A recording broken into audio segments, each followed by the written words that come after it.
Hey everybody, welcome to another episode of Classes of Mail. My name is Alan Gigax, and today we are reading more from the JCAM. We left off at the end of Article 5, and so of course that brings us to Article 6. Article 6 is the no layoff portion of our contract that says that we can't be laid off and there will be no reductions in force. And this is something that I don't think has ever happened and is not on the horizon. And so I'm going to make the executive decision that I'm going to skip this article with the promise that if this ever comes up and if we begin facing layoffs or reductions in force, then I will come back and read Article 6. But ahead of us, we have Article 7, which is pretty darn long, and it is a lot more relevant to us. So we're going to skip straight to Article 7, which is employee classifications. Article 7.1 establishes the employee classifications within the letter carrier craft. It also contains provisions establishing limits on the work hours of non-career city carrier assistant and transitional employees in order to protect career employment and the work hours of career employees. 7.1.A, Section 1, Definition and Use. A, regular workforce. The regular workforce shall be comprised of two categories of employees, which are as follows. 1, full-time. Employees in this category shall be hired pursuant to such procedures as the employer may establish and shall be assigned regular schedules consisting of 5 8-hour days in a service week. Okay, so this here is what gives you your schedule and your right to work 8 hours a day as a full-time regular employee. 2, part-time. Employees in this category shall be hired pursuant to such procedures as the employer may establish and shall be assigned to regular schedules of less than 40 hours in a service week and shall be available to work flexible hours as assigned by the employer during the course of a service week. So there you go. That's your PTF, part-time flexible. Moving on. Job classifications. Article 7.1.A defines the three basic classifications of career letter carriers. 1, full-time with a guaranteed weekly schedule consisting of 5 8-hour days in a service week. 2, part-time regulars who have regular schedules of less than 40 hours. And 3, part-time flexibles who have flexible work hours rather than a fixed schedule and have no weekly work hour guarantees. Full-time flexible employees are also career letter carriers and part of the regular workforce. The city carrier assistant workforce is defined separately by Article 7.1.c. Part-time regulars. The Step 4 settlement, no citation, it's M1337, provides that, and here it is in quote, part-time regulars are workforce employees who are assigned to work regular schedules of less than 40 hours in a service week. Part-time regular schedules should not be altered on a day-to-day or week-to-week basis. Part-time regulars are normally to be worked within the schedules for which they are hired. They can occasionally be required to work beyond their scheduled hours of duty. However, their work hours should not be extended on a regular or frequent basis. It was also agreed that part-time employees who are expected to be available to work flexible hours as assigned during the course of a service week should be classified as part-time flexibles. So here in Las Vegas, we have part-time regular employees where they get 8 hours a day, but they don't work 40 hours a week, or they have their regular schedule and they work in the collections department. All right, and now we get into these memos. And we haven't hit a lot of memos up to this point, but in looking through this in advance, there are a lot of memos in this one. So let's get started. Here's a memorandum of understanding between the USPS and the NALC regarding part-time regular city letter carriers. During the term of the 2023 National Agreement, that's the one we're in right now, the number of part-time regular city letter carriers employed by the Postal Service may not exceed 682. Unless additional part-time regular letter carriers are authorized by mutual agreement of the national parties. The Memorandum of Understanding regarding part-time regular city letter carriers establishes a national cap of 682 on the total number of city letter carrier part-time regular employees that may be employed by the Postal Service unless additional part-time regular letter carriers are authorized by mutual agreement of the national parties. Dude, once again, the recap says like word for word what is in what we just read. This is, well, okay. Part-time regulars may request reassignment to full-time residual vacancies under the Memorandum of Understanding regarding full-time regular opportunities, city letter carrier craft, and are considered in the same manner as transfer/reassignment requests from full-time city letter carriers. While there is no prohibition against a CCA requesting a part-time regular vacancy, the Postal Service is under no obligation to offer or place a CCA into such vacancy. C. City carrier assistant employees. All right, so for all my CCAs out there listening to this, or for those who are interested in taking care of CCAs, listen up. The city carrier assistant workforce shall be comprised of non-career bargaining unit employees as follows. So just to reiterate what it says here, non-career, you don't get your career benefits. You're not entitled to certain privileges that career employees have, but you are part of the bargaining unit, meaning you're covered by this contract and you're covered by the NALC. Just to go back so that this has context, the city carrier assistant workforce shall be comprised of non-career bargaining unit employees as follows. 1. City carrier assistants may perform the full range of letter carrier duties.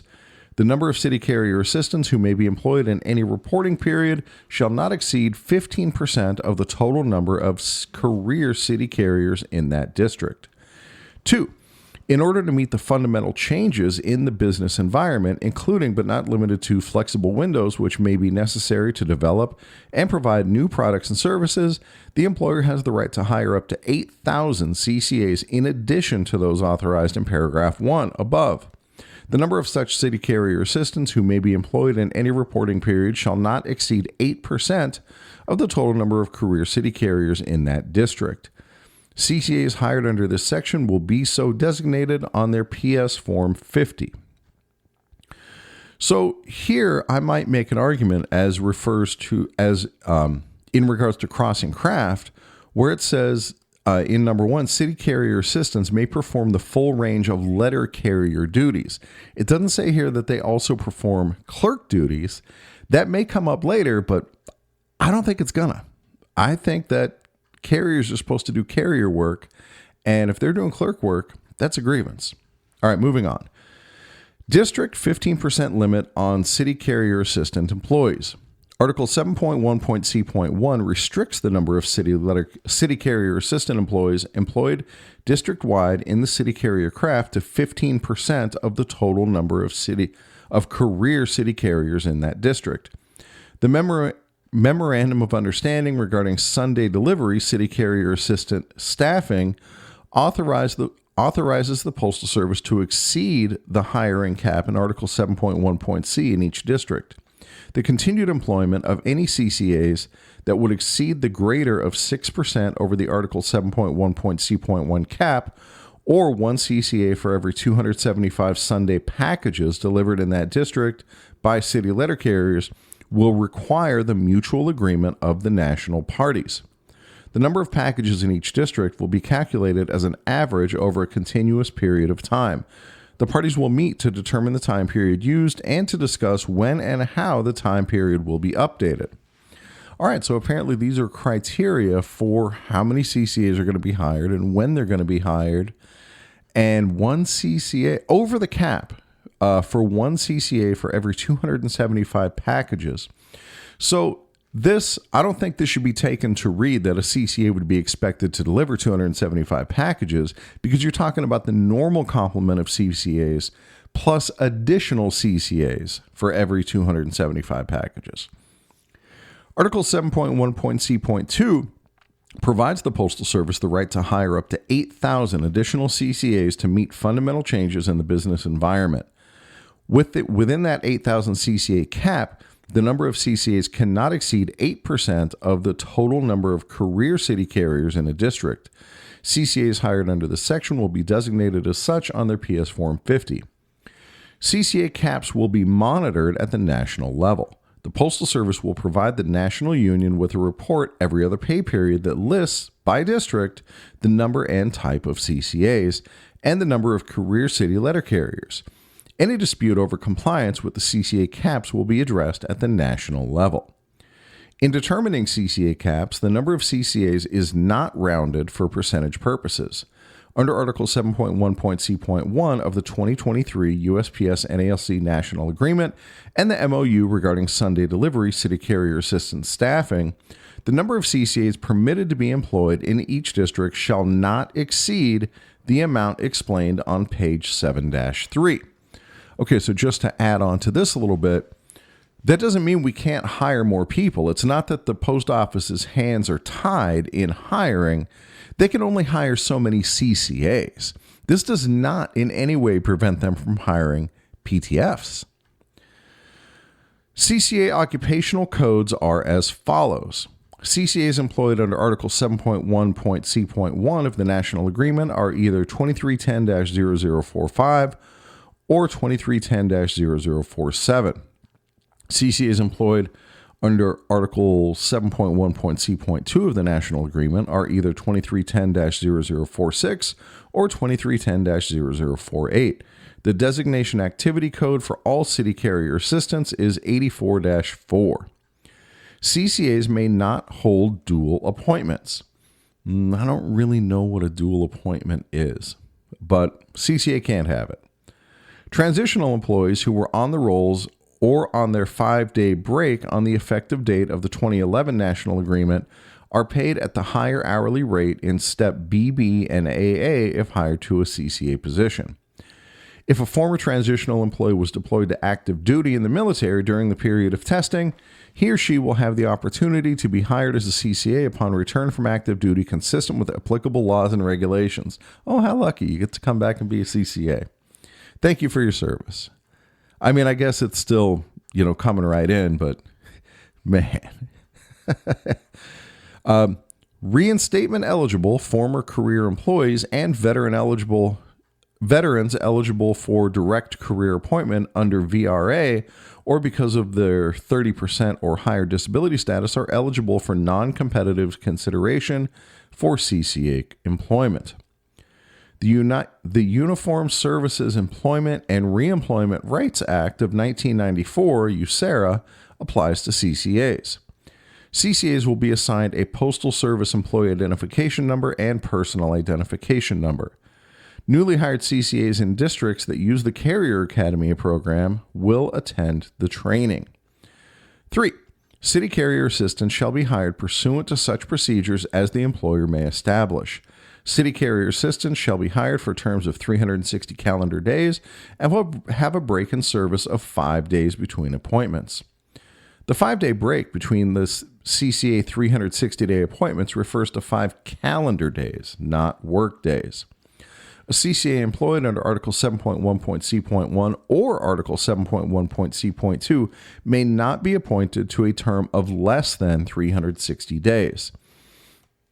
A CCA is not required to go through the normal pre-employment screening process when being reappointed as a CCA immediately after a 5-day break. 4. This is 7.1.c.4.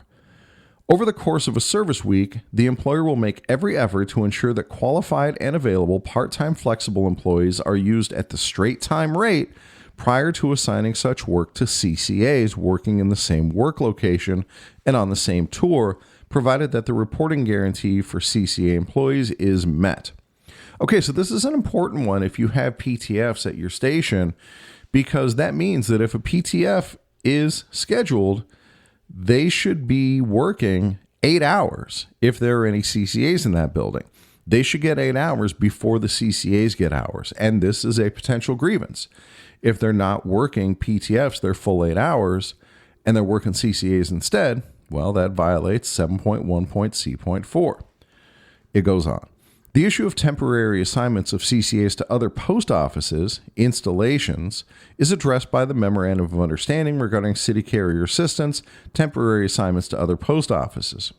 However, in accordance with the MOU regarding new employee experience, retention, and mentoring program, CCAs are restricted to working only in their employing offices during weeks 1 through 8 following completion of the Carrier Academy.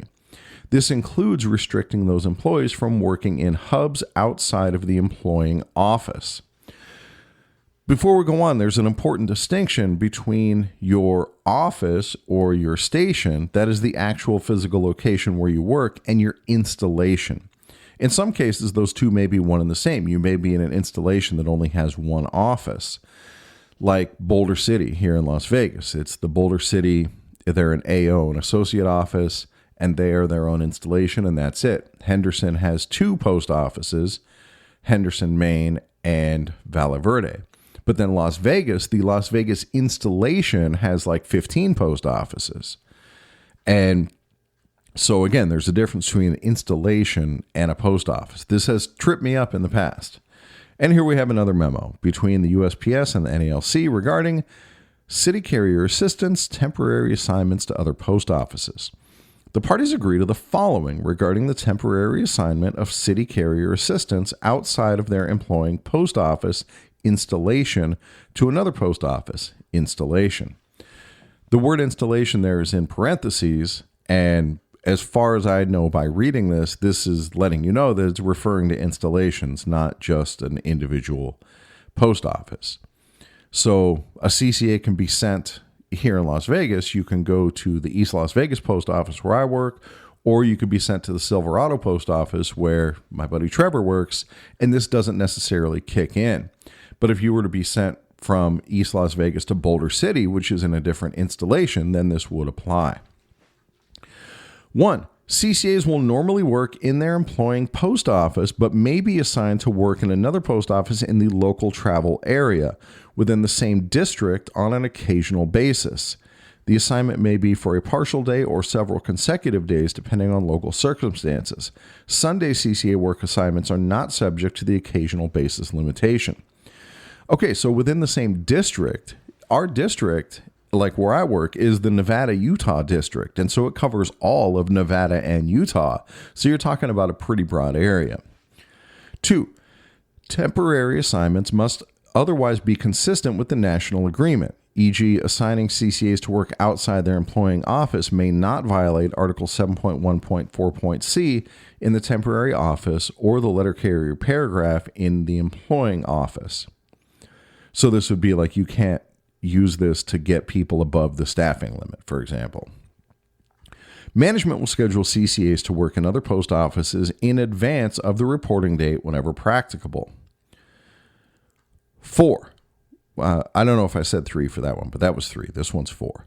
When the need arises to temporarily assign CCAs outside their employing post office, management will, to the extent practicable, use volunteer CCAs from the delivery unit providing assistance, as long as the volunteers will be in a similar pay status, e.g. straight time rate, regular overtime rate, penalty overtime rate. If sufficient volunteers are not found, CCAs from the delivery unit providing assistance will be temporarily assigned to the other installation in reverse relative standing order whenever practicable, as long as the junior CCAs are in a similar pay status. So here again, you have that distinction between a station and an installation. 5. CCAs who are required or volunteer to work outside their employing office may receive payment for mileage for the difference between their residence and the employing office, provided the difference is greater. The procedures outlined above are effective on December 7th, 2013. However, either party may terminate this agreement by providing 30 days written notice to the other party. This agreement is reached without prejudice to the position of either party in this or any other matter and may only be cited to enforce its terms. Date December 5th, 2013. CCAs may be permanently reassigned from one post office installation to another during their appointment, provided the employee's current appointment is being voluntarily terminated. To avoid a break in service, a permanent reassignment to a different installation must be effected on the first day of the pay period. There is no lock-in period a CCA must satisfy before becoming eligible to reassign to another installation. Eligibility to move between installations is generally intended to address situations where an individual CCA would like to be reassigned to another installation for personal reasons, and there is an agreement between the losing and gaining installation heads. All right, so this is basically how CCAs transfer from one place to another. As long as both installation heads agree with it, like the postmaster for your installation, then it shouldn't really be a problem. Next, 2023 to 2026 National Agreement Appendix B and associated memorandums of understanding that are part of Appendix B. Appendix B. Appendix B is the reprinting of Section 1 of the 2013 DOS Award, the creation of a new non-career employee category. Provisions of the DOS Award that were modified in the 2023 National Agreement are indicated in bold. Those provisions that are reflected in another part of the National Agreement or Joint Contract Administration Manual are not reprinted herein. 1. Non-career complement. The parties shall establish a new job classification called City Carrier Assistant, CCA. 1. General principles. A. The CCA workforce is comprised of non-career city letter carrier bargaining unit employees. B. CCA employees shall be hired for terms of 360 calendar days and will have a break-in service of 5 days between appointments. C. The provisions for determining the number of CCA employees that may be employed are found in Article 7.1.c. D. The Postal Service shall provide a report every other pay period with information needed to monitor compliance with the above provision. E. The hourly rate for CCA employees shall be established in accordance with the City Carrier Assistant Schedule, Table 3. Man, as if it weren't bad enough that we have Table 1 and Table 2, here's Table 3. And, we're all doing the same work. The parties may mutually agree to increase the CCA pay rates should they determine it necessary for the recruitment or retention of CCAs. Jesus Christ, how does Renfro go into this fucking negotiation and not get jack shit for CCAs when here it is laid out right here? The parties may mutually agree to increase the CCA pay rates should they determine it necessary for the recruitment or retention of CCAs. There's your national level grievance. It's right fucking there. Do we have a problem recruiting and retaining CCAs? You bet your ass we do. But where's the increase in pay? There isn't one. Adjustments to salary shall be in accordance with Article 9.7. Dude. F. When hired, a CCA's relative standing in an installation is determined by his or her original CCA appointment date to the installation using Article 41.2.b.6.a, where applicable, and adding the time served as a city letter carrier transitional employee for appointments made after September 29, 2007 in any installation. G. When the Postal Service hires new city letter carrier career employees, CCA employees within the installation will be converted to full-time regular career status to fill such vacancies based on their relative standing. A CCA who does not accept the career opportunity will not lose his or her relative standing for future career opportunities. So, for some reason, if you're a CCA and you don't want to convert, maybe you'd have to take a residual bid and the only route that's up for a residual bid is terrible, or it's at a post office where you don't want to work. Maybe you're in a weird installation where there's one post office that's right next to your house, and then there's a second post office where the residual bid comes up that's 30 miles away from your house in terrible traffic. So you can say, I don't want to convert yet because I don't want to have to go to that other post office. Hey, I just came up with a reason why you might actually not want to convert. How about that? I don't think I was able to come up with that last time I read this. All right. Moving on. H. CCA employees may be separated at any time during the term of appointment for lack of work. Separations for lack of work shall be by inverse relative standing in the installation. Such separations are not grievable except where the separations are pretextual.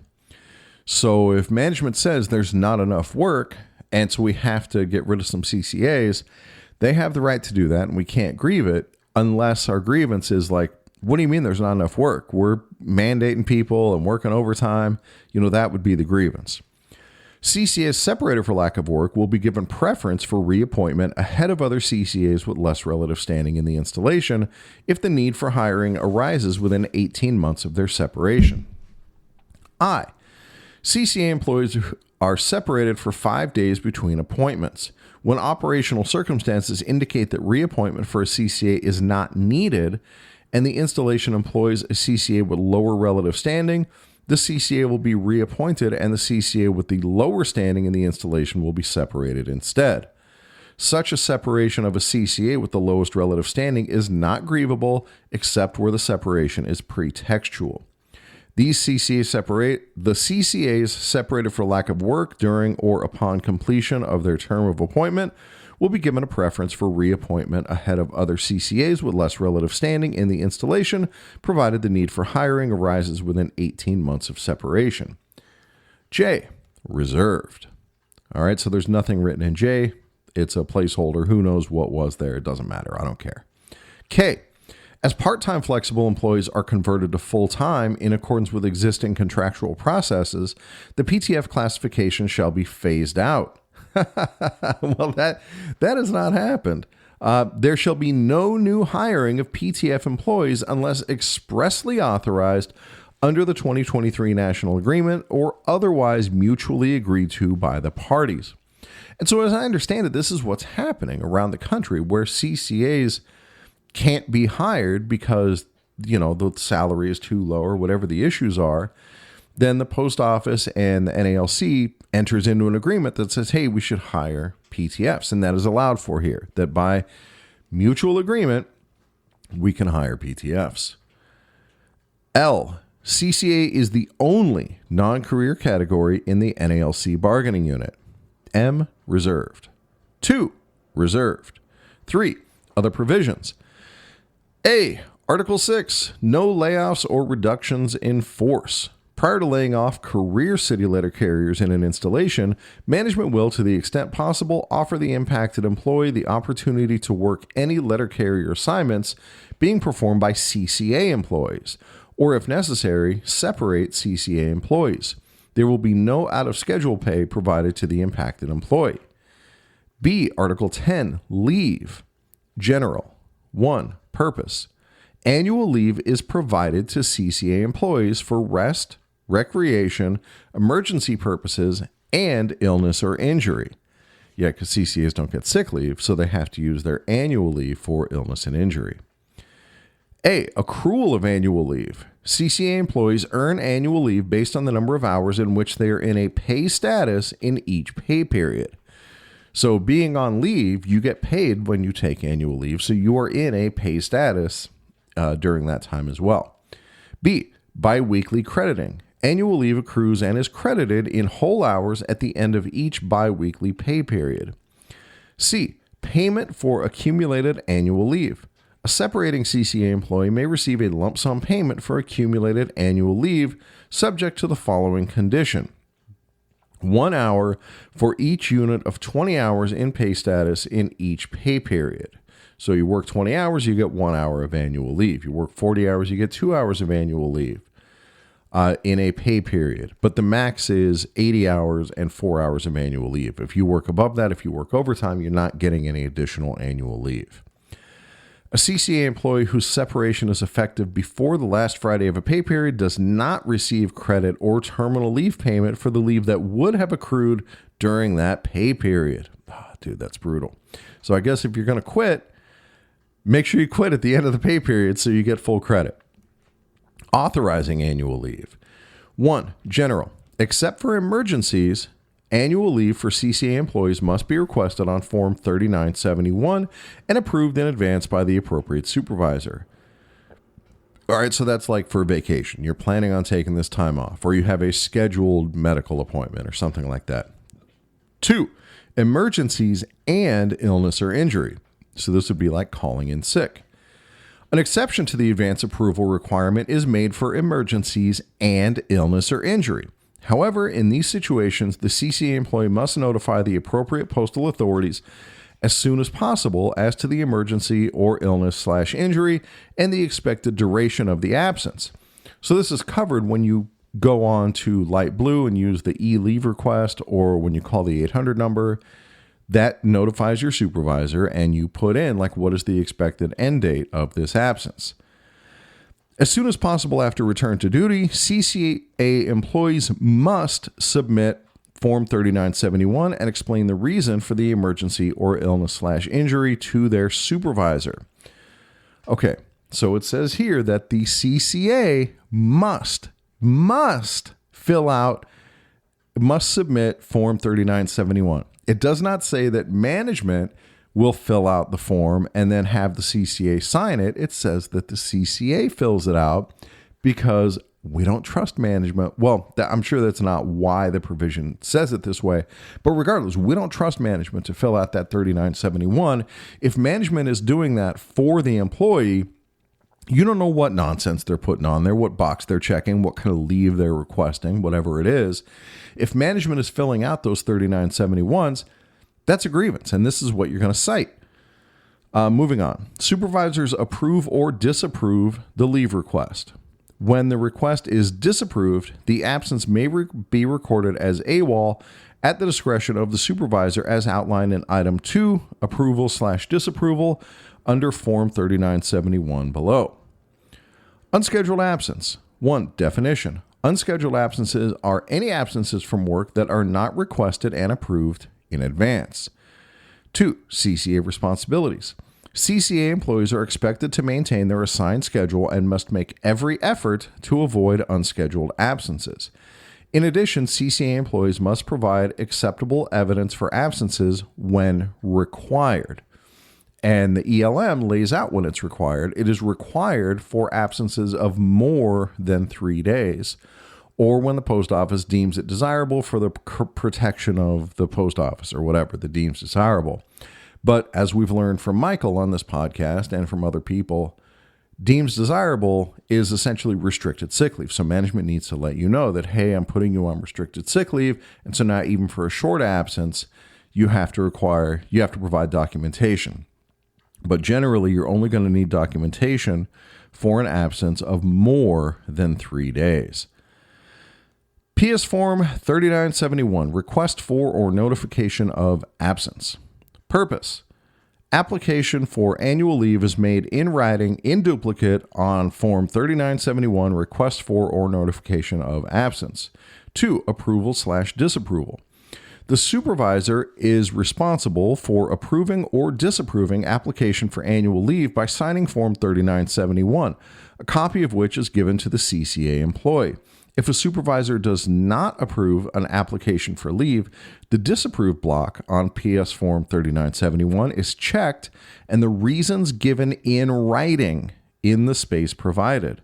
When a request is disapproved, the reasons for disapproval must be noted. AWOL determinations must be similarly noted. All right, so management has to give you a reason, and as far as I'm concerned, it needs to be a good reason, and the union can grieve that reason. C, it also note here that it does not lay out a time frame for which management has to approve or disapprove. It just says that the supervisor is responsible for approving or disapproving. So it's, to be reasonable, like, should it take a week? No, of course not. It could be done in 30 seconds. So why would it take a week? Why would it take anything more than a day? C, Article 12, Reassignment. In order to minimize the impact on employees in the regular workforce, the employer agrees to offer the impacted employee the opportunity to work any letter carrier duty assignments performed by CCA employees, or to separate, to the extent possible, CCA employees working in the city letter carrier craft and installation prior to accessing any regular city letter carrier out of the craft or out of the installation. Accessing means like laying off. We don't need you anymore. You are excess. You're an excess employee. All right. D, Article 15, Grievance Procedure. CCA employees will have access to the grievance procedure for those provisions that apply to CCA employees. E, Article 16, Discipline Procedure. CCAs may be separated for lack of work at any time before the end of their term. Separations for lack of work shall be by inverse relative standing in the installation. Such separation of the CCA with the lowest relative standing is not grievable, except where it is alleged that the separation is pretextual. CCAs separated for lack of work before the end of their term will be given preference for reappointment ahead of other CCAs with less relative standing in the installation, provided the need for hiring arises within 18 months of their separation. CCAs may be disciplined or removed within the term of their appointment for just cause, and any such discipline or removal will be subject to the grievance arbitration procedure, provided that within the immediately preceding 6 months, the employee has completed 90 workdays or has been employed for 120 calendar days, whichever comes first, of their initial appointment. A CCA who has previously satisfied the 90 and 120-day requirements, either as a CCA or transitional employee, will have access to the grievance procedure without regard to his or her length of service as a CCA. Further, while in any such grievance, the concept of progressive discipline will not apply, discipline should be corrective in nature rather than punitive. All right, so there's a few things to unpack here. One is that CCAs have access to the grievance procedure. Any such discipline or removal will be subject to the grievance arbitration procedure, provided that within the immediate... Okay, so, I've been saying for a long time that you can file grievances on behalf of CCAs. You just can't file one if they get fired. But this says any such discipline or removal. So it looks like, if they haven't passed their probation, you can't grieve discipline either. You can't grieve discipline and you can't grieve removal during that probationary period. Dude, that's some horseshit. That's like, how do we deny... CCAs pay full union dues. How do we deny them the most basic part of being in the union, the right to file a grievance over discipline and removal? That's fucking madness. It looks like they can be part of other grievances, contract grievances, but not for discipline. Dude, that's crazy. And progressive discipline doesn't apply. You can go straight to a 14-day suspension. You can go straight to suspension or straight to removal. And it just says discipline should be corrective in nature rather than punitive. So those are kind of taken to be the same thing, that you use progressive discipline because it's corrective, at least more corrective than just skipping straight to the harsh stuff. But man, CCAs get the shaft, and we expect them to pay full union dues, and they're not even on table 2. They're on table 3. Guys, we've got to do better. This is not right to treat our future, the future of the post office, in this way. CCAs may be immediately placed in an off-duty status under the circumstances covered by Article 16.7. If the CCA completed the requisite period and has access to the grievance procedure pursuant to the previous paragraph, the requirements regarding notice, justification, and the employee's ability to protest such action are the same as that for career employees under Article 16.7. So, dude, even that, emergency suspensions, if you're still within that probationary period, management can just suspend you, and we can't grieve it. That's crazy.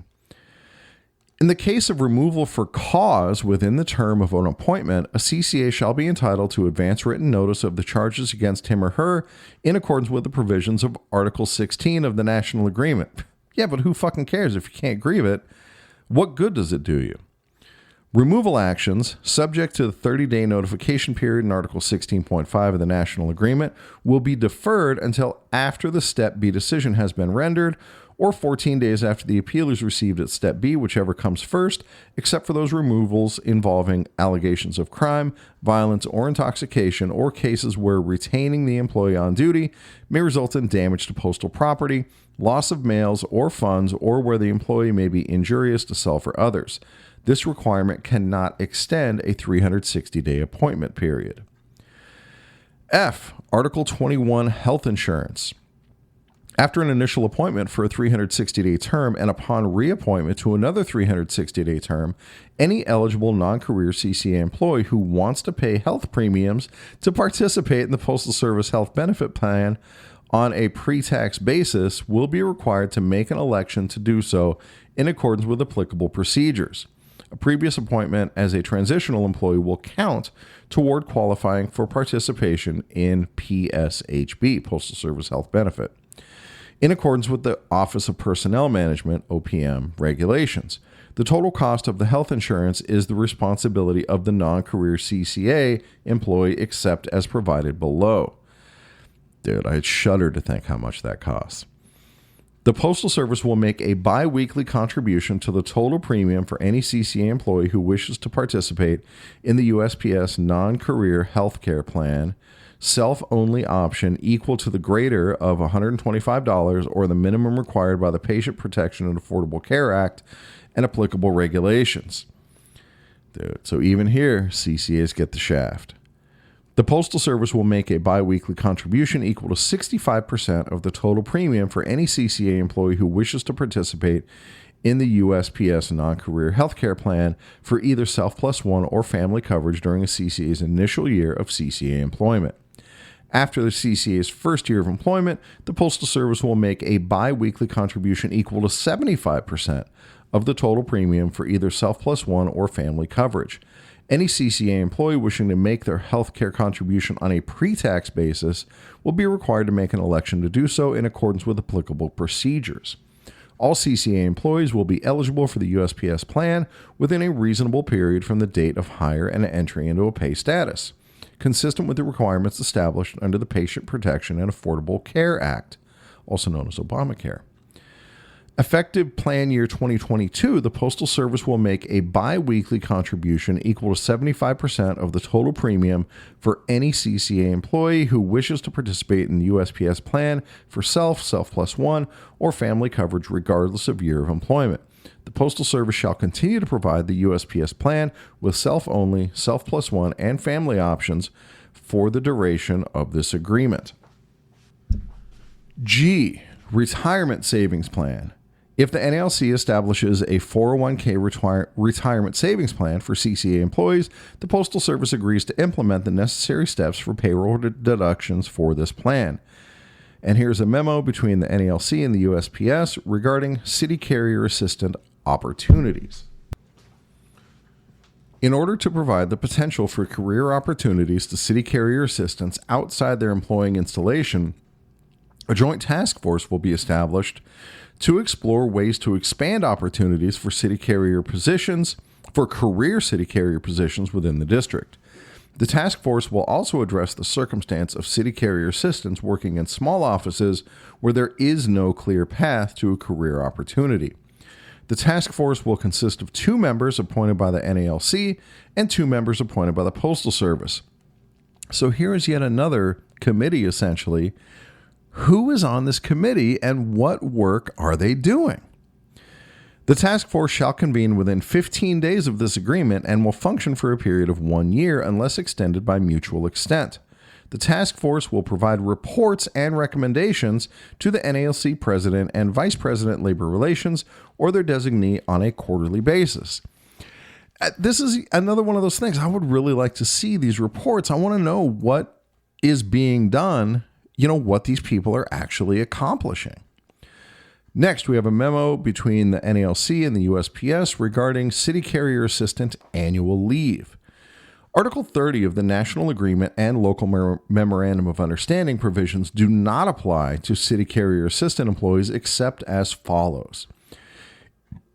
In any office that does not have provisions in its current LMOU regarding annual leave selection for CCAs, the parties agree that during the 2025 local implementation period, the local parties will, consistent with the needs of employees and the needs of management, include provisions into the LMOU to permit city carrier assistant employees to be granted annual leave selections during the choice vacation period and for incidental leave. Granting leave under such provisions must be contingent upon the employee having a sufficient leave balance when the leave is taken. So if you put yourself on that vacation board and you say, I'm going to take off August 3rd through August 10th, you need to have 40 hours of leave in order to stay on the board. Any office that currently has provisions in its LMOU regarding annual leave selection for CCAs will continue such provisions unless modified during the upcoming local implementation period. Any impasses that arise under this paragraph will be processed in accordance with Article 30 of the National Agreement. And here we have another memo between the USPS and the NALC regarding additional resources, holiday carrier assistance.